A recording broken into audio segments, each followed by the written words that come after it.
This is Darth Matthew, host of the Star Wars Generations and Superhero Ethics podcast, and I find your lack of membership disturbing.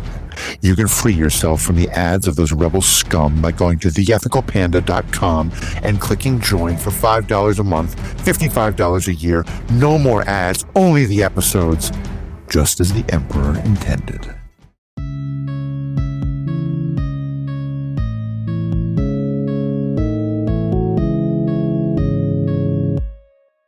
Hello and welcome to this episode of the Star Wars Generations podcast. Friends, we have a full team here. Alex is here. Aaron is here. I, Matthew, am here. And you know who else is here? Maul. Not Darth Maul, just Maul, the Shadow Lord. Because the trailer for the TV show coming out pretty darn soon has hit the airwaves. It's a trailer that Alex got to see already at Star Wars Celebration, but now the rest of us have seen. And since we're also going through the Clone Wars at this point, and since a lot of people seem surprised by the fact that Maul is not dead, we thought this would be a good time to talk about the trailer and to talk about the Clone Wars episodes where we learn once and for all that, yes, Darth Maul did not die on Naboo. Being cut in half in the Star Wars universe does not mean automatic death, which is fair. You know, if it goes under all the organs, you know, there's ways to make it happen. I guess, you know, a lot of hate plus cauterization. But anyway, we're here. We're discussing it. So, Aaron, let me just kind of start with you, jumping right in. Maul, Shadow Lord, how are you feeling?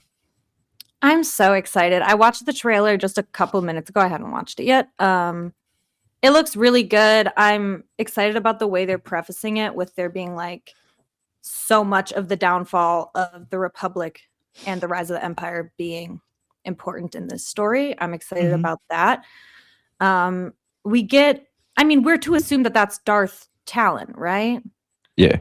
She looks a little pinker in the trailer She hasn't been than I would corrupted have yet. imagined. Okay, I guess that doesn't change their skin usually, but I guess.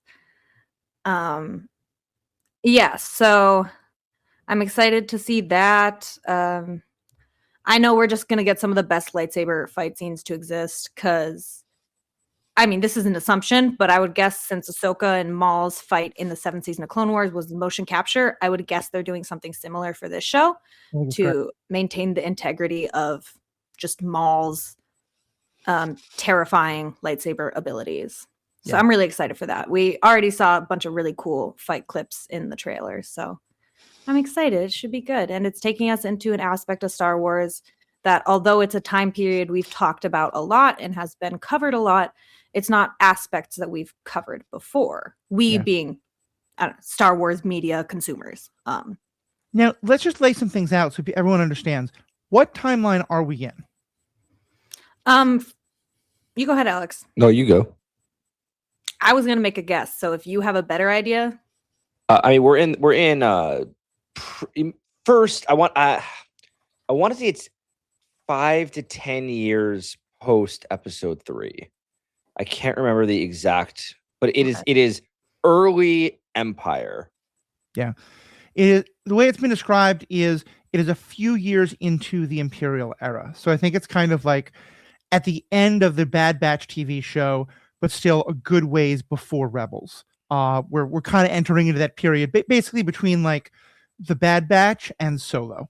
Yeah, and we see Maul engaged with multiple Inquisitors in the trailer, and one of them is the one we see Ahsoka kill in Tales of the Jedi before she had rejoined the cause or even considered rejoining the cause when she was still out in the farmland. So we're pretty early in the Imperial reign here. I mean, you even see from the Stormtrooper outfits that are very early Stormtrooper look. Yeah, we're not going to dive too much into the Clone Wars episodes themselves right now, but just let's kind of establish the timeline, because again, there seems to be a lot of confusion out there. If I understand this, and you guys correct me, he has that fight in Phantom Menace, and then we don't see him again, and everyone thinks he's dead until in season 3 of the Clone Wars, a character named Savage Opress, who is also from the Dathomir clan that Darth Maul is from, becomes a dark side force user with the help of the Night Sisters, who, if you don't watch the animated shows, but you did watch, I want to call it Thrawn. It wasn't Thrawn's show. It was Ahsoka's show, Ahsoka. But the Night Sisters showed up in that. But either way, Savage gets into a bad situation, gets defeated, and Mother Talzin, who's the head of the Dathomiri witches, tells him, go find your brother. And we see a picture of Maul, and a whole bunch of people went, oh my God, is Maul still alive? Because that was the first time it had been revealed. Now in season 4, the last 2 episodes of the season, the ones we'll be talking about in a bit, we see him for the first time. And he's really out of it. He's definitely still kind of like half there, but he is alive, and he's going to find his way back to being a dark side force user. He's not a Darth anymore. And then from there, he has a bunch of adventures. He becomes head of a crime syndicate at one point. That's referenced in Solo. So we do know that he's going to be around for a while after this show. And then, of course, he has his final moments in the TV show Rebels, which if you haven't seen, I strongly recommend. I'm not going to spoil exactly what happens, but it's a great kind of last chapters for this character. Did I hit all the major points here? I think so. Yeah. So what do we know about Maul's motivation at this point in time in the story? The trailer or the Clone Wars? The trailer. Okay. Like for the Shadow Lord show. My understanding, at least, is we see him in the Clone Wars send the syndicate leaders into hiding, and because this is before he is basically I think he's coming out of hiding to fully amass a criminal empire where he rules at the top of all the top syndicates. That's the Pikes, the Crimson Dawn, etc. So that he could basically influence, as much as he can in the background of the galaxy, and kind of almost oppose Sidious through the underworld and become his own, dark shadow lord leader. Right. And it looks like in the trailer, if we are correct, which I am. So this trailer was actually slightly different from what we saw at Celebration. In Celebration, we do see that young girl wielding a red lightsaber. Oh, interesting. Okay. So, I am obviously I do not know, but I would put good money and probably feel 90% sure that is going to be Darth Talon, which is his apprentice. And so I think another motivation of his is to procure a Jedi runaway fugitive and turn her to the dark side to have his own apprentice assassin, right? Do good adventurous style. I feel like to do his bidding and secure power. Yeah, and we know that he's done that both before and after this. In the Clone Wars, he tries to do that with Savage Opress, his brother. At least they're both members of the Dathomir clan, the Night Brothers. And then later in Rebels, he's going to try and do that with Ezra Bridger. So yeah, it makes total sense. He would try and do it with Talon. He loves his apprentice. Just wants everyone to be his apprentice, bro. He really does. I wonder, actually, may I speak to this for a moment? I do think that actually adds to the depth of Maul's character, because yes, he's evil, he's manipulative, and all that stuff. But in reality, like we've talked about this before, that Maul is a pretty tragic character. And I feel like one of his biggest insecurities is the fact that he was cast aside by the Emperor. He was cast aside by his clan. He just always is thrown aside. And he, even with Savage, he was seeking a brother. He was seeking a brother and somebody he could control. So his own illness, mental illness, he wants to be very controlling. But I think he craves a partner in crime, someone that he can directly be in partnership with.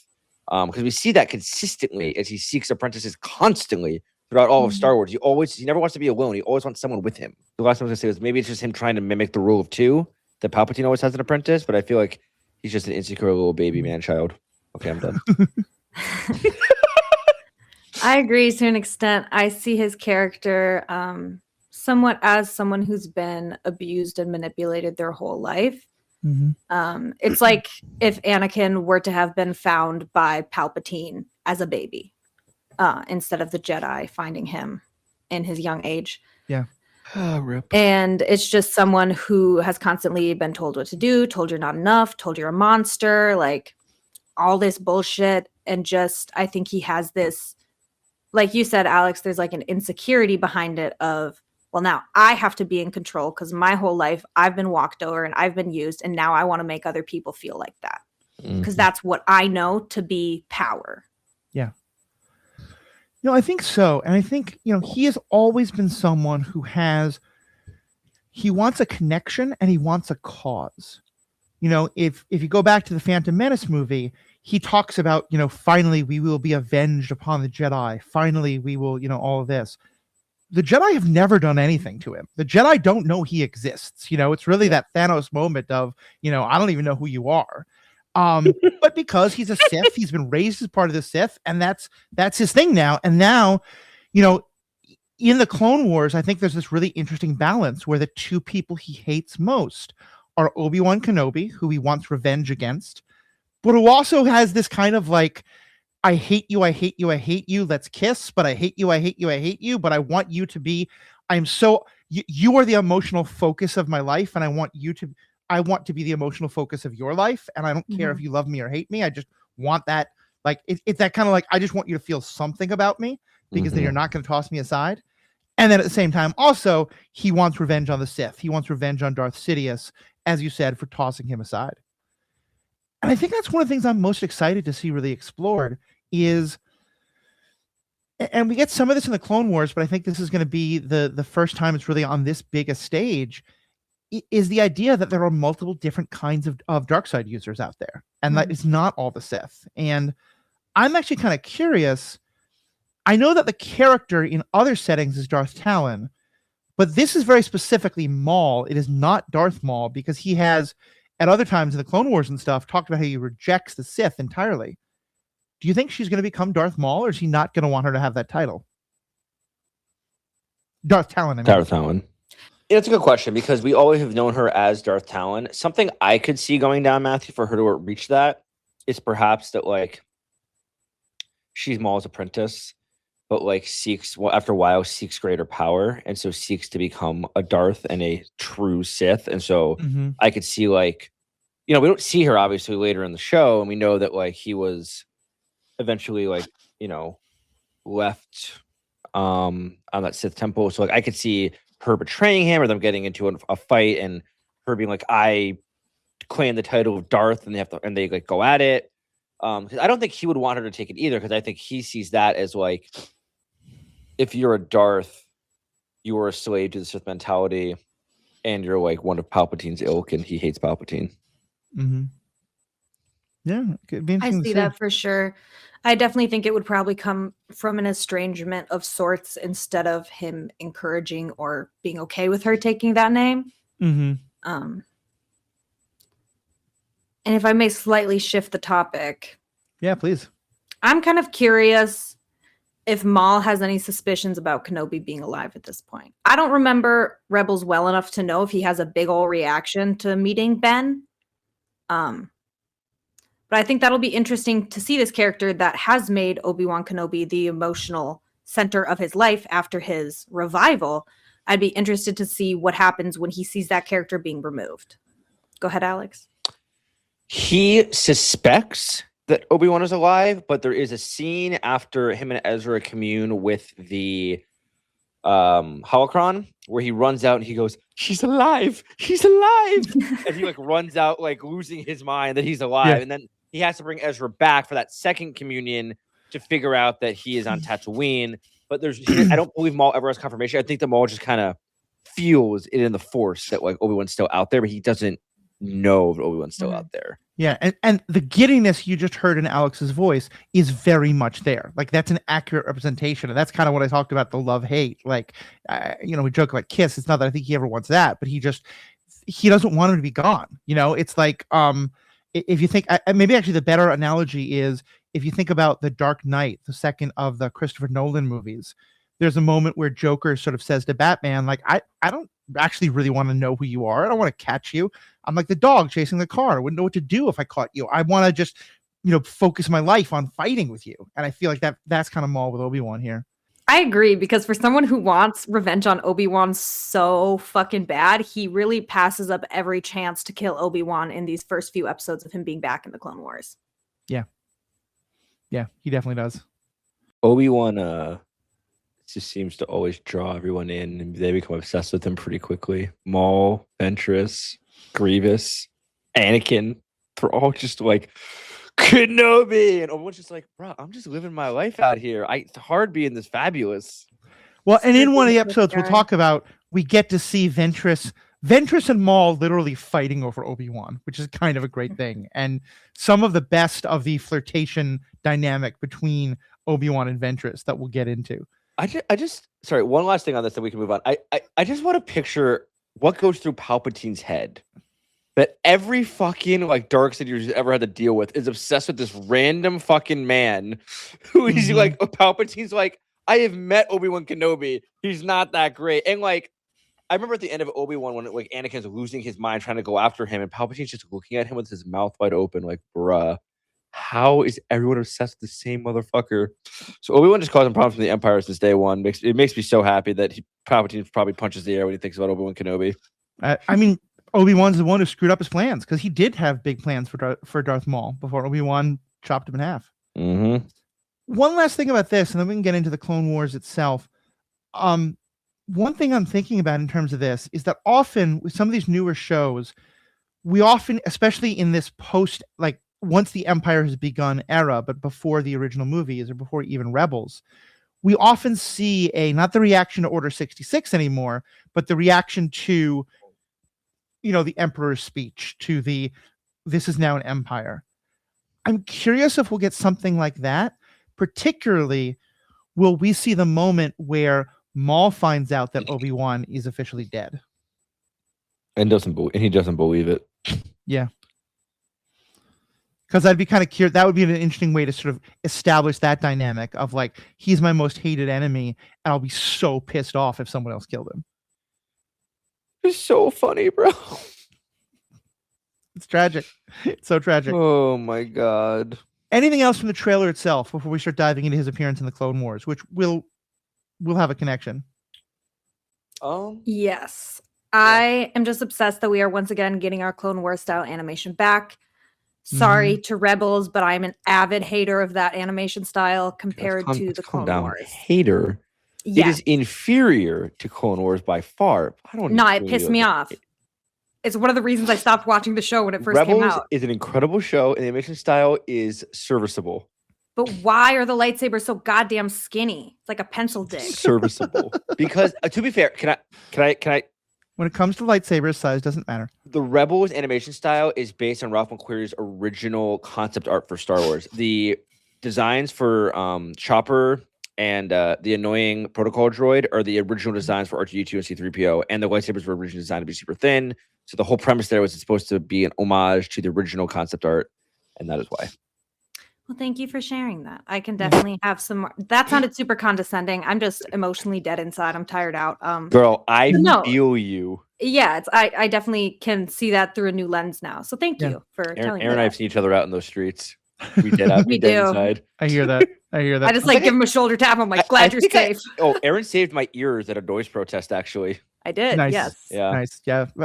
We are all in the streets of Minneapolis right now, where the snow is bad, but the ice is worse. So that's what we're referring to there. One couple of quick things on that. I will say, and again, this is not to say better or worse. Artistically, you probably are both right. I don't have a very artistic mindset. I far prefer the animation style of Rebels because to me it feels much more real. It feels less like a Saturday morning cartoon. And I find it relatable in a much more way. And that's, again, probably just my age and other things like that. I will also say part of why I like the thin lightsabers is they look like sabers. The kind of like you think about like foils, from fencing kind of swords. So I think that's part of why I like that. It does, though, make me realize, and here's maybe a good transition. One of the things that I was watching these episodes and really kind of got into, because we often talk about how there's a lot of stuff from the Legends canon that people are angry that it gets forgotten, but I'm a big advocate of like actually a lot of Legends is getting brought in more and more into the canon. And I think like Acolyte, for example, did a huge amount of it, but it was happening in the Clone Wars already. And one of them is with the Sith Code. The Sith Code is something that comes from originally the Knights of the Old Republic video game, but was then kind of written into a lot of the novels, and particularly the books about Darth Bane and sort of the founder of the Rule of Two and all that, quote the Sith Code and deal with the philosophy quite a lot. And I had totally forgotten until I watched these episodes that we get a quote from them. Because I'm going to quickly read the full code. It's very short, and it's very specifically meant to be a reaction to the Jedi Code, because the Jedi Code starts with the idea that there are no emotions, there's only peace. And so the first line is the Sith Code is, peace is a lie, there is only passion. Through passion I gain strength, through strength I gain power, through power I gain victory, through victory my chains are broken, the Force shall free me. Early on in the first of the 2 episodes we saw, it's a 2-episode arc, so it's not like it's basically one combined story.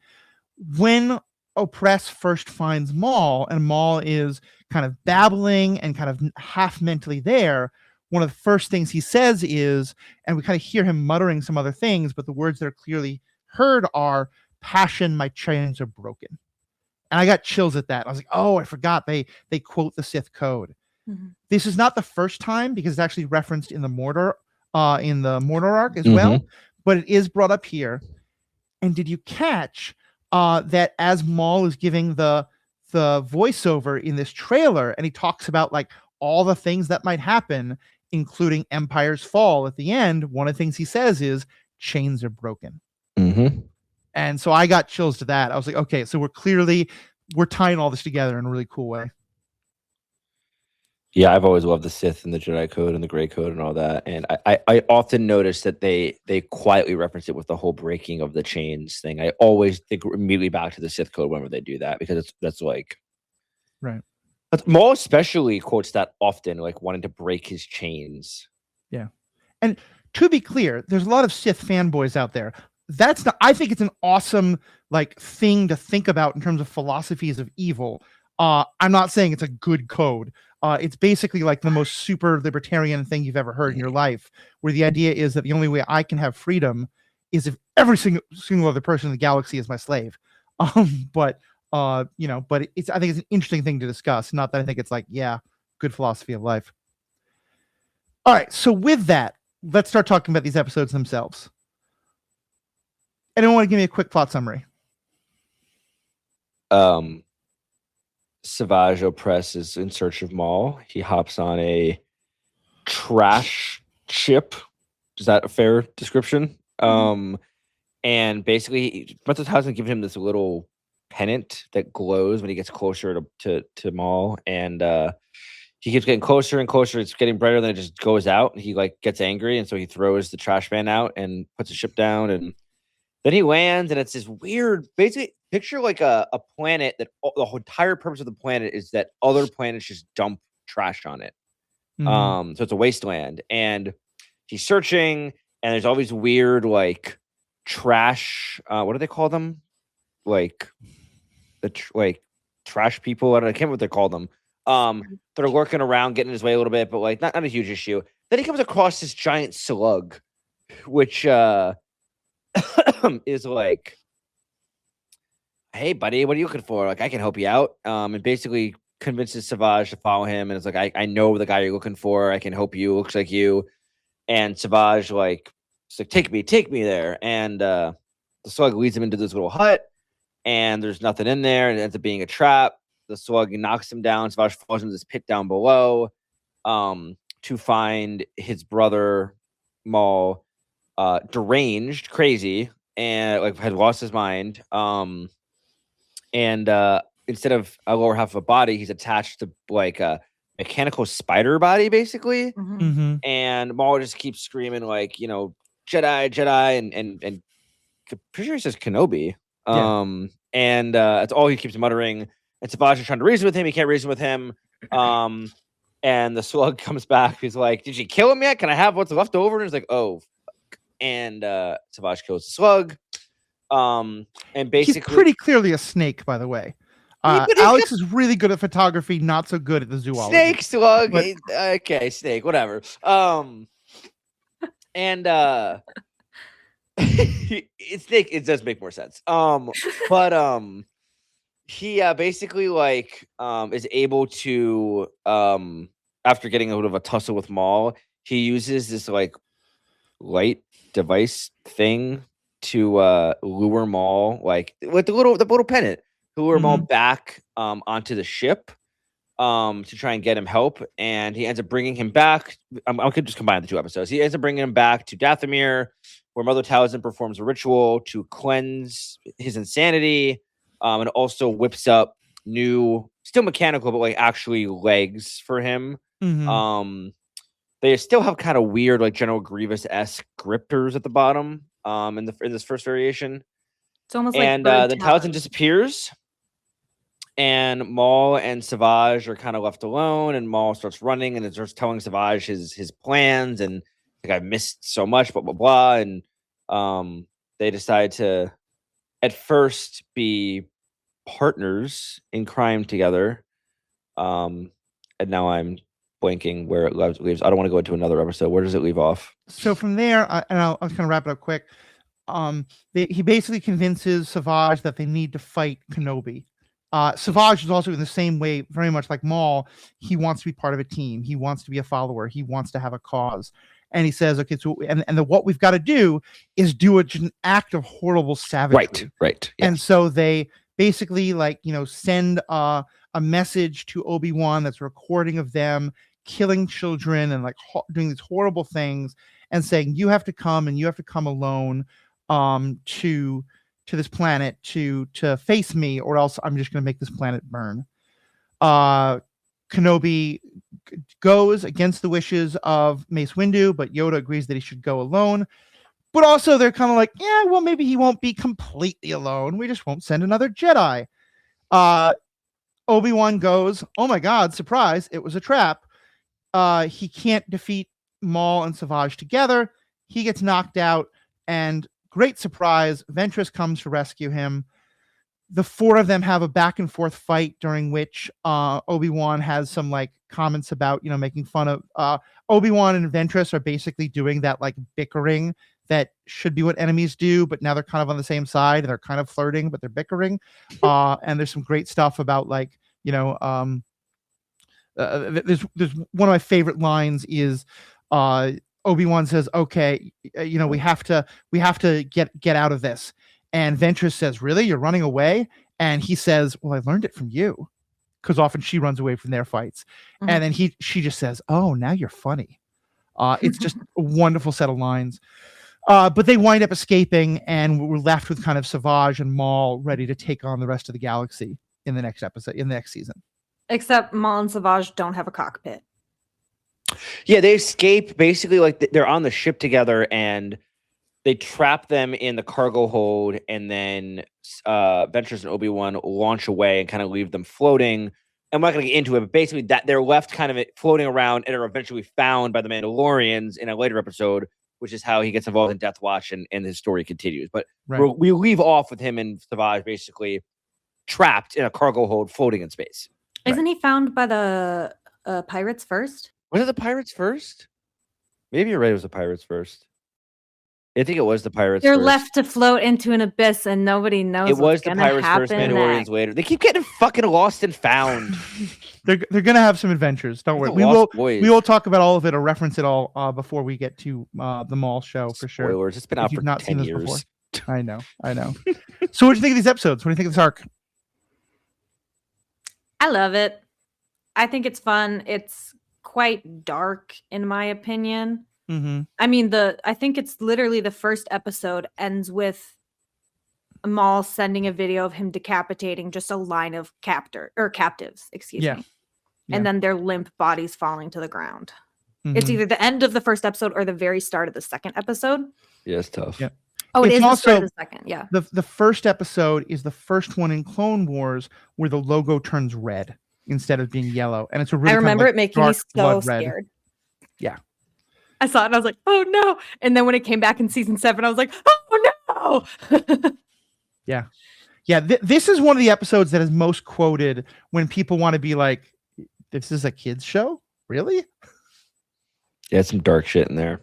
Mm-hmm. I would say I really love these episodes. I'm trying to think back because I have admittedly watched the Clone Wars so many times, y'all. And I'm probably gonna do a rewatch soon. But I think back to the first time I watched this episode and the pure shock I felt as a child. I was like, excuse me. Not only is Darth Maul for real alive, but he's even more badass than I even could have imagined. Because as a kid, you watch him in Phantom Menace, and you're like, damn, so much potential for the coolest looking villain in all of Star Wars, and he's just gone. and now you get to see him in action, just like pure evil, wrecking people. And I also think it's just very masterfully done to like, show that like his hatred for Kenobi drove him along, and he starts off with just a very like animalistic, like I want to kill Kenobi goal, and it only grows, and his character deepens, and his goals expand beyond Kenobi. And you can see hints of that, but seeing his wild rage off the rip and his revenge that's endured for so long is really compelling. Plus, Ventress and Obi-Wan working together, fuck yeah, dude. The romance continues. It's the best. It's the romantic best. dance continues. He says, "When did you become the good guy?" She said, "Don't insult me." They're just forever in love. Their banter is so good, and I love all of that. And I also I love Ventress, but really I love the Night Sisters. Like I loved everything about them, and I think we weren't actually able to talk about it, and we might get to it later. But earlier in season 4, what did I say wrong? It's not you, it's Alex. He did some fuck shit. Carry on. Okay. It's fine. Keep going. But earlier in season 4, we saw the Night Sisters get wiped out by Dooku and the droids and Grievous. And I remember being really kind of bummed when that happened, because like these are such fascinating characters. Why would you kill them off so soon? And so to find out that Savage can go back to Dathomir, and Mother Talzin's dead, but like her spirit can basically reconstitute itself and then still use force powers, like much more so than Palpatine could, even in Rise of Skywalker till the very end. That made me so happy, and that made me really feel like, okay, so Night Sisters continue to be on their weird mystical stuff. They're badass. Their dark side is hell, but they're not Sith. Love this. And the fact that she does build those legs, and it's kind of a techno thing, but is 100% force magic, I also really loved. Yeah, I'm so glad that the Night Sisters have like a slight revival. And honestly, in my head, because the episodes right before this is the episode right before it is Massacre. Actually, I lied. 2 episodes before this is Massacre, when all the Night Sisters are killed. And I almost wonder if those episodes and these episodes aren't concurrent. And when the his little pennant, it was glowing and then it went dead, I was wondering to myself, is that when all the Night Sisters were killed? Is that when Mother Talzin's mortal body was killed? Oh, I like that. And then she later revives. Yeah. I never considered that. And another thing, oh, sorry, it's a bit of a topic change. Well, let me just say one more thing on that, and then please change the topic. I don't want to have too many hopes or expectations for the show, because I think that's been historically a really good way to get disappointed by it. And so I want to go in with just a complete open mind. So this is a possibility, not something I'm hoping for, but I think it might happen. We've seen that Star Wars is more and more trying to have, one property feed into another, and kind of use one property to tell a story from one period of time that gives more context and lore for a group of people in another part of the time. We know that in the Ahsoka show, as I said, the Night Sisters are a very important group and are clearly going to be an important part of Ahsoka season 2. Oh yeah. So I wonder if Maul's going to have some encounters with Mother Talzin, or even Asajj Ventress, or some other. Doesn't Talzin get fully wrecked by Windu at the end of fully disintegrate at the end of the Clone Wars? She does get fucked, I believe. I'm pretty sure. There's other Night Sisters, but I'm pretty sure she gets her shit absolutely handed to her, thanks to Mace Windu and Matthew's favorite character in the Star Wars universe, Jar Jar Binks.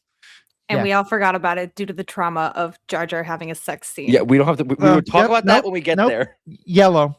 Yep, I'm pulling a safe word. Yeah, I will not be on that. I will not be on that episode if you guys do that one.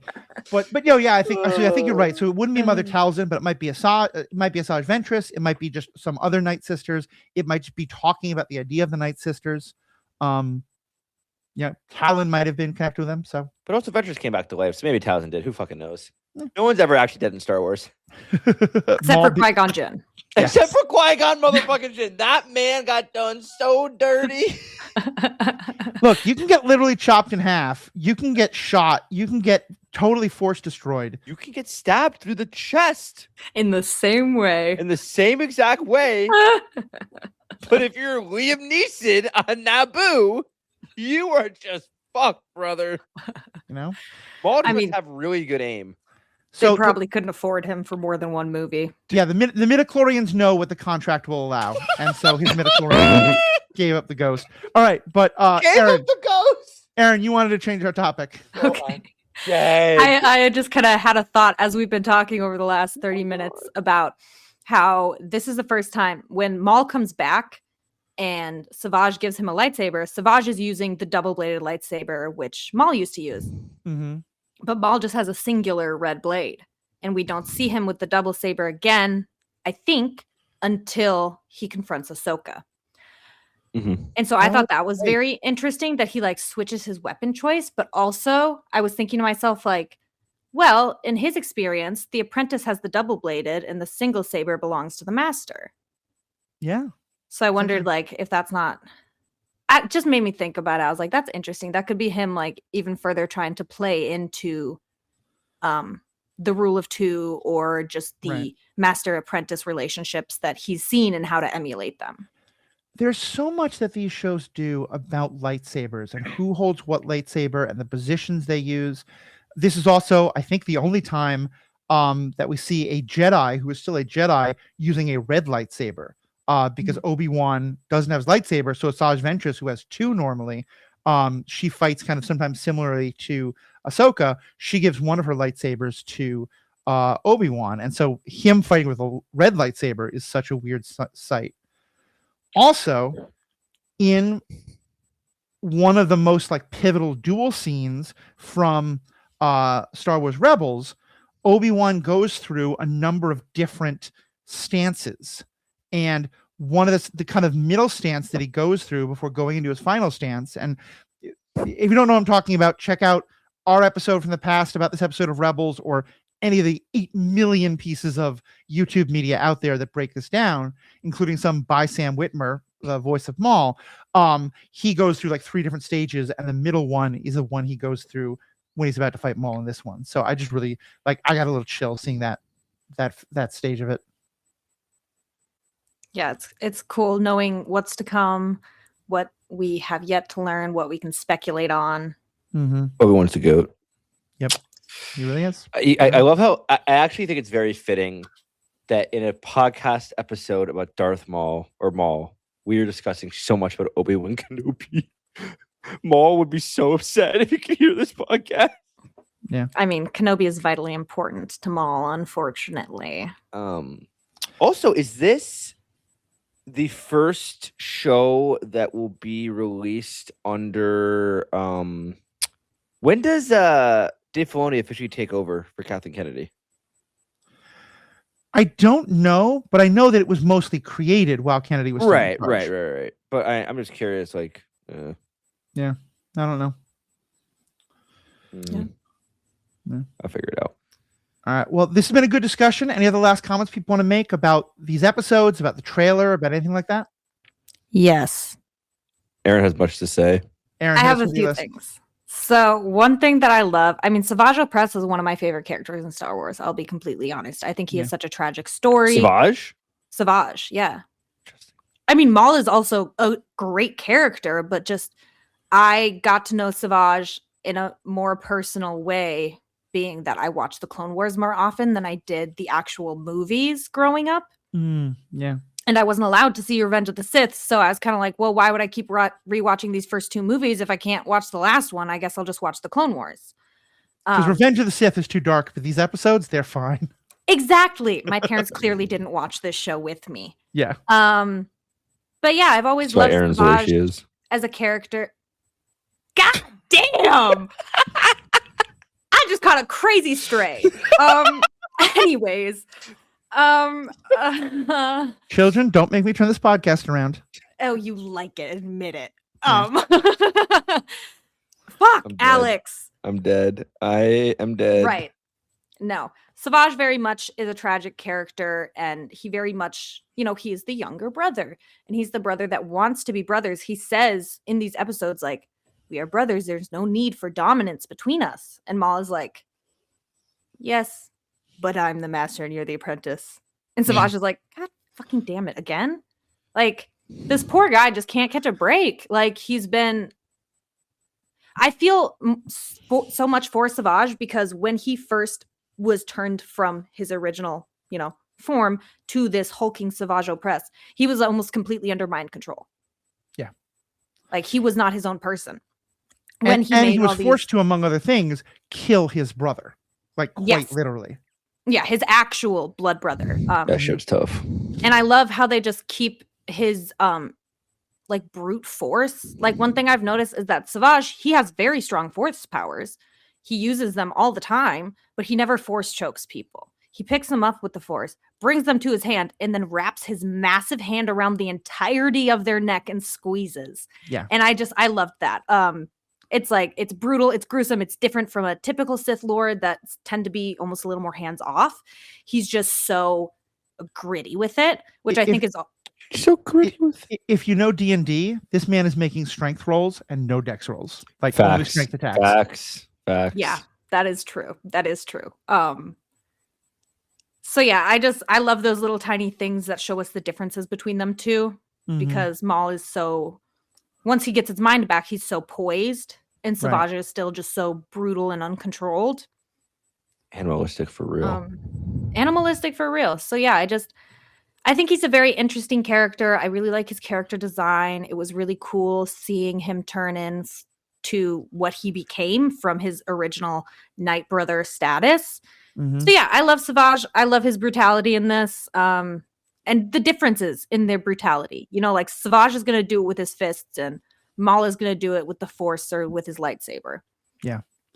And then my final bit, I just wrote down some of the rantings that Maul had when he was still Mr. Spider-Man in his little cave.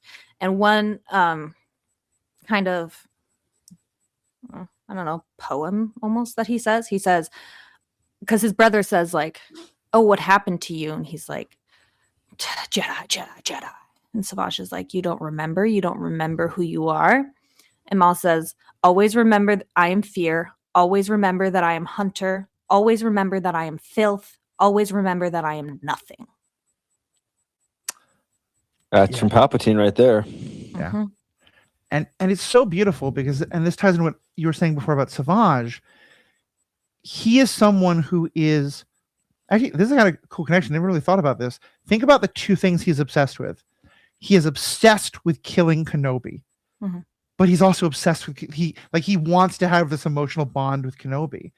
In the same way, he's obsessed with destroying the Sith and rejecting the Sith, but he also can't get away from them. That idea of, master and servant that is so essential to the Sith. He can't let go of that. He has to replicate that with Savage and later with others who he tries to make his apprentice. And I'll be curious to see how that comes up in Shadow Lord, because, it feels like he's both trying to reject the Sith, but he can't change that, Savage learned about the dark side outside of the Sith. Maul didn't. Maul was literally raised from a baby to be a Sith. Yeah. Yeah, that's true. It's interesting. It's like they're tapping into slightly different aspects of the dark side. That's a good point. Very much so. Yeah. Alex, any last things? I'm just very excited about the trailer. Maul has always been one of my favorite characters in Star Wars, and I think that like a show specifically about him, 'cause I feel like a lot of part of his allure obviously is that he comes over. He's not very prominent all the time. He kind of just appears for short bursts here and there, and he kind of like Vader in the original trilogy, especially the presence has to be used. But I am very interested in a show about him and to see him and his inner workings and just anything where I get more Sam Witwer makes me very excited. So I'm very excited to see as well. See the way the lightsaber was moving in that trailer, boy. I am excited. The blur, and I was like, it's just gonna be good. I'm excited for it. So yeah. Well, listeners, thank you so much. Write in with your questions about Darth Maul, because we will do a full primer episode in which we will kind of go through his entire timeline and establish everything we know both before and after the show is going to happen. We will figure out if it's pirates or whatever it is, next that happens to him. We'll get all that research done. We'll share it all with you. We'll talk about all of our opinions and thoughts. but send in questions that you want us to discuss when we get to that. Of course, we're also going to continue our other coverage of Clone Wars. There's lots of great things coming out for Star Wars this year that we're really excited about. We're going to do some episodes about kind of things that Star Wars has taught us, particularly that are relevant to what's happening in Minneapolis and our country, around the world. So yeah, we got a lot of great content planned for you. So please continue to check this out. Share this with your friends. We are going to be going back to a week-by-week schedule after being so long in the once every other week. We've got enough content now between the new episodes, some of the book episodes we did that were just members only before and stuff like that. So I'm going to say on behalf of all of us wrapping up, but I can't, because after I asked him, do you have any last thoughts? And Alex said, I'm done. Now he's raising his hand to indicate that he has a last thought. So it's not Alex, specifically about Maul. I just, to our listeners, sorry that I'm so sporadic as a way to being on the show.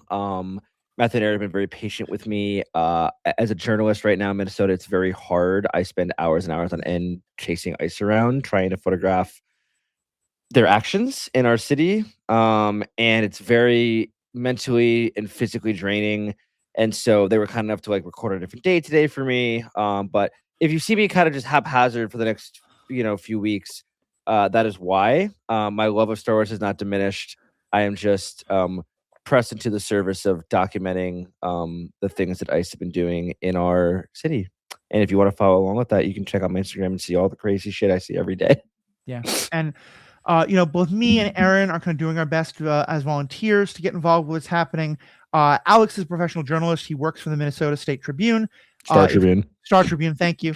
If you've seen pictures of, a good deal of pictures that are of what's happening, were probably ones that he took. So check that out on Instagram. Alex, thank you so much. We're glad you can be here today. I hope this is a nice kind of, Very nice. break from all that. Very nice. But certainly anytime you have to miss, and there might be times where we have something that we're planning to do, and then there's like a last minute protest or something like that comes up, and we have to cancel because real life gets in the way sometimes. And these shows are great for what they inspire us to do, but sometimes we're going to be out fighting the Empire instead of Star Wars is never more relevant than it is right now, Matthew. Never more relevant. Never more relevant, that's for sure. Well, thank you so much. On behalf of myself, Alex, and Aaron, all you fans, we have spoken. Stay classy, Dathomir. I am nothing. I thought you were going to say, I was hoping for Kenobi. But that's not from these episodes, so I can't pull it out. Oh, she just